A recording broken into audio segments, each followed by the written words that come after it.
오늘도 예언의 말씀을 읽고 듣고 묵상하는 우리 모두에게 예수님으로 행복한 한날이 되시기를 주님의 이름으로 축복합니다. 이제 오늘부터 함께 묵상하실 본문은 사도행전 말씀입니다. 사도행전은 알다시피 누가가 기록한 책입니다. 누가복음을 기록한 누가가 사도행전을 후편으로 기록하고 있습니다. 누가복음에는 예수님이 행하시고 가르치시고 죽으시고 부활하시고 승천하신 사건이 기록되어 있다라면 오늘 사도행전은 그 승천하신 주님께서 보혜사 성령님을 보내주시고 그 위에 교회를 세우시며 그 성령께서 행하신 하나님의 나라가 확장되는 사역을 기록해주고 있는 책이 사도행전입니다. 그러므로 누가복음과 사도행전은 예수님의 사역이 부활 승천을 통해서 성령님의 사역으로 연결되어지는 것을 보게 되어집니다. 누가는 부활하시고 승천하신 예수님의 사역이 이 땅에서 지속되도록 준비하였습니다. 예수님께서는 성령을 보내셔서 제자들과 함께 일하실 것입니다. 그리고 예수님은 이제 하늘에 오르시고 이 땅의 지상사역을 마감하시고 천상사역을 시작하시는 것이 되겠죠. 사도들이 예수님의 고난과 죽음, 부활을 증거했던 것처럼 우리 모든 성도들은 오직 부활하시고 승천하시며 이제 말씀대로 다시 오실 그 예수님의 재림을 기다리며 그 복음을 증거하는 하나님 나라의 증인이 되어야 할 것입니다. 자, 1절과 2절은 데오빌로에게 보낸 두 번째 책에 대하여 소개합니다. 데오빌로여, 내가 먼저 쓴 글에는 이 먼저 쓴 글이 누가복음인 것이죠. 물은 예수께서 행하시며 가르치시기를 시작하심부터 그가 택하신 사도들에게 성령으로 명하시고 승천하신 날까지의 일을 기록하였노라. 이게 누가복음에 기록된 내용이었습니다. 예수님께서 행하신 일, 가르치신 일, 그리고 승천하신 일까지 누가복음에 기록되어 있습니다. 3절은 예수님의 부활하심과 나타나심에 대한 기록입니다. 그가 고난받으신 후에 또한 그들에게 확실한 많은 증거로 친히 살아계심을 나타내사 40일 동안 그들에게 보이시며 하나님 나라의 일을 말씀하시니라. 자, 예수님께서는 부활하시고 40일 동안 이 지상에 계셨습니다. 여러분, 부활은 인류 역사상 한 번도 없었던 일입니다. 그런 예수님의 부활이 역사적 사실이고 실체가 되기 하기 위해서 예수님께서는 40일 동안 부활하신 자신의 몸을 제자들과 엠마오로 내려가는 두 제자들과 많은 사람들에게 부활하신 당신을 보여주셨습니다. 그리고 그 부활이 실제적 사건임을 저들과 함께 거하시고 음식도 잡수시는 모습으로 부활을 증거하셨습니다. 그리고 의심하는 제자들에게 자신의 십자가에 달렸을 때에 그 못 박힌 손을 보이시며 옆구리를 보이시며 만져보라 하시며 예수님의 죽음과 부활, 그것이 실제적 사건임을 확증해 주고 계십니다. 자, 여기서 하나님 나라의 일을 말씀하셨다. 하나님 나라의 일. 예수님께서 40일 동안 계시면서 제자들에게 무엇을 말씀하셨는가? 이 땅의 일이 아니라 하나님 나라의 일입니다. 예수님이 오심으로부터 그 하나님의 나라는 시작됐죠. 십자가를 통해서 구원의 길을 열어 놓으시고 부활을 통해서 완성해 주셨습니다. 그 하나님의 나라의 일을 제자들에게 말씀하셨습니다. 4절, 사도와 함께 모이사 그들에게 분부하여 이르시되 예루살렘을 떠나지 말고 내게서 들은 바 아버지께서 약속하신 것을 기다리라. 사도들에게 이렇게 말씀하십니다. 예루살렘을 떠나지 말라. 또 한 가지는 약속하신 것을 기다리라. 두 가지를 말씀하셨습니다. 떠나지 말고 기다리라. 어디를요? 예루살렘을. 무엇을? 성령님을. 왜 예수님은 예루살렘을 떠나지 말라고 하셨을까요? 그리고 왜 그곳에 교회가 세워져야 할까요? 여러분, 예수님은 그 예루살렘에서, 그 골고다 언덕에서 그 십자가의 모진 형벌을 통해 인류의 구원의 길을 열어놓으셨습니다. 예수님이 죽으신 그 예루살렘에 성령님을 통해서 하나님의 나라의 교회가 세워지는 것입니다. 즉 죽음 위에 생명이 시작되는 것입니다. 그렇습니다. 내가 죽으면 성령님으로 새로운 생명의 역사가 일어나는 곳입니다. 예루살렘은 예수님이 육체적으로 죽으신 것이고 그곳에 성령님을 통해서 아름다운 초대교회가 세워지게 되는 것입니다. 이 초대교회 시작은 누구를 통해서 되어지는 것일까요? 약속하신 성령님을 통해서 교회가 되어지는 것입니다. 사람들이 모였다고 교회가 아닙니다. 성령님께서 주권을 가지시고 성령님의 권능으로 하나님의 교회를 통해 하나님의 나라를 이루어 가신다는 것입니다. 5절, 요한은 물로 세례를 베풀었으나 너희는 몇 날이 못되어 성령으로 세례를 받으리라 하셨느니라. 요한은 물로 세례를 주었습니다. 그러나 예수님은 성령으로 세례를 줄 것입니다. 제자들은 성령으로 세례를 받게 될 것입니다. 어디에서 이 역사가 일어나지요? 오순절 마가의 다락방에서 성령의 역사가 이루어지게 되는 것입니다. 6절은 예수님과 제자들과의 대화입니다. 그들이 모였을 때에 예수께 여쭈어 이르되 주께서 이스라엘 나라를 회복하심이 이때니까 하니. 이스라엘 나라를 회복한다.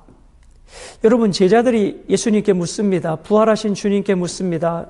이스라엘 나라를 회복하심이 이때니까. 여러분, 예수님께서 십자가에 달리시기 전에 제자들은 예수님이 오셔서 로마로부터 이 나라를 해방시켜 줄 것을 기대하고 주님을 따랐습니다. 그런 주님이 십자가에서 죽으시고 이제 부활하셨습니다. 그 부활하신 주님이 제자들에게 하나님의 나라를 말씀하셨는데 제자들은 이스라엘 나라를 회복함이 이때니까 묻습니다. 자, 그럼 제자들이 물은 이스라엘 나라 회복, 그것은 여전히 로마의 식민지로부터 회복을 말하는 것일까요? 물론 어떤 면에서는 그 부분이 있지만 예수님이 십자가 이전의 제자들과는 달라진 제자들입니다. 왜요? 하나님의 나라에 대하여 부활하신 주님으로부터 들었기 때문입니다. 그러므로 이스라엘 나라를 회복하심이 이때니까 이 질문 속에는 성령을 통해서 세워지는 하나님의 나라, 그리고 저 인간적 욕망 속에 자리 잡고 있는 로마로부터 해방되어지는 그 나라, 이 두 가지가 어쩌면 교차되고 있는 질문이었다는 것입니다. 7절, 이르시되 때와 시기는 아버지께서 자기의 권한에 두셨으니 너희가 알 바 아니요 오직 성령이 너희에게 임하시면 너희가 권능을 받고 예루살렘과 온 유대와 사마리아와 땅끝까지 이르러 내 증인이 되리라 하시니라. 때와 시기는 하나님의 권한에 있습니다. 하나님의 주권에 있습니다. 하나님께서 이스라엘 나라를 회복하시는 모든 권한은 하나님께 있는 것입니다. 오직 너희들이 해야 할 일은 너희에게 성령이 임하시면 너희가 권능, 능력을 받고 예루살렘, 온 유다, 사마리아, 땅끝까지 주님의 증인이 되어야 합니다. 여러분, 이 증인이 되는 삶을 살기 위해서 무엇이 전제되어야 하는가? 성령님이 전제되어야 합니다. 그러므로 누가 증인이어야 하는가? 성령님을 경험한 분, 성령 안에 사로잡힌 분, 성령님의 도구가 되어지는 자들이 복음의 증인이 되는 것입니다. 그 시작은 어디입니까? 예루살렘입니다. 유대입니다. 사마리아입니다. 땅끝까지입니다. 오늘 그 복음이 2000년 전에 예루살렘에 하나님의 성령이 임하신 그 능력으로 오늘 땅끝인 여러분과 저에게까지 이 복음이 전해졌다는 것입니다. 9절은 예수님의 승천에 대한 말씀입니다. 9절, 이 말씀을 마치시고 그들이 보는데 올려져 가시니 구름이 그를 가리워 보이지 않게 하더라. 예수님께서 부활하시고 승천하시는데 오늘 이 승천은 새 모습으로 보여집니다. 자, 첫 번째 9절에 보니까 어떻게 표현되어 있습니까? 올려져 가셨다. 두 번째, 구름이 그를 가리워. 세 번째, 보이지 않게 하더라입니다. 10절과 11절은 다시 오실 예수님, 재림하실 예수님입니다. 올라가실 때에 제자들이 자세히 하늘을 쳐다보고 있는데 흰옷 입은 두 사람이 그들 곁에 서서 이르되 갈릴리 사람들아 어찌하여 서서 하늘을 쳐다보느냐 너희 가운데서 하늘로 올려지신 이 예수는 하늘로 가심을 본 그대로 오시리라 하였느니라. 아멘. 예수님께서 하늘에 올리시고 구름이 예수님을 가리고 제자들의 모습에서 시야에서 사라져 버렸습니다. 사라진 그 공간을 제자들은 계속 쳐다보고 있었겠죠. 그럴 때 말합니다. 하늘로 올리우신 이 예수님은 너희가 본 그대로 다시 오시리라. 그러므로 예수님의 승천 사건은 재림 사건과 같은 연결선상에서 이루어질 것입니다. 이제 예수님은 말씀대로 이 땅에 오셨고 죽으셨고 부활하시고 승천하셨습니다. 이제 그분의 말씀대로 다시 오실 것입니다. 그러므로 오늘 우리 신약교회 우리 성도들의 가장 큰 소망은 다시 오실 예수 그리스도입니다. 2000년 전에 승천하신 예수님을 쳐다보았던 제자들처럼 우리는 다시 오실 예수님을 쳐다보며 마라나타 오 주여 어서 오시옵소서 이 기다림 속에 살아가게 되는 것입니다. 그러므로 오늘 이 사도행전 1장 11절은 요한계시록까지 연결되어지는 영적 의미가 있습니다. 이제 우리는 육신을 가지고 이 땅에 살면서 예수님의 죽으시고 부활하시고 승천하신 그 하나님의 나라의 사역을 증거해야 합니다. 증인이 되어야 합니다. 그러나 우리의 소망은 저 하늘에 있어야 합니다. 이것이 이 마지막 시대를 살아가는 우리 그리스도인의 사명입니다. 오늘 본문을 통해 나타난 하나님은 어떠한 하나님이십니까? 약속대로 죽으시고 부활하시고 승천하시며 다시 오실 예수님의 모습을 보여주고 있는 것입니다. 오늘 주님께서 죽으신 그곳에 성령으로 교회가 세워졌습니다. 내가 죽은 그 자리에 십자가가 세워지고 교회가 세워집니다. 그런 우리가 해야 될 일은 복음의 증인된 삶입니다. 그리고 하늘을 소망하며 다시 오실 주님을 기다리며 살아가는 것입니다. 교회를 교회되게 하시는 분은 성령님입니다. 교회가 능력 있게 하시는 분도 성령님이십니다. 그러므로 모든 교회의 사역은 성령으로 시작하고 성령으로 진행하고 성령으로 마쳐야 합니다. 성령으로 시작했다가 육체로 끝나서는 안 될 것입니다. 오늘 주님이 두 가지를 말씀하셨습니다. 예루살렘을 떠나지 말고 약속하신 것을 기다리라.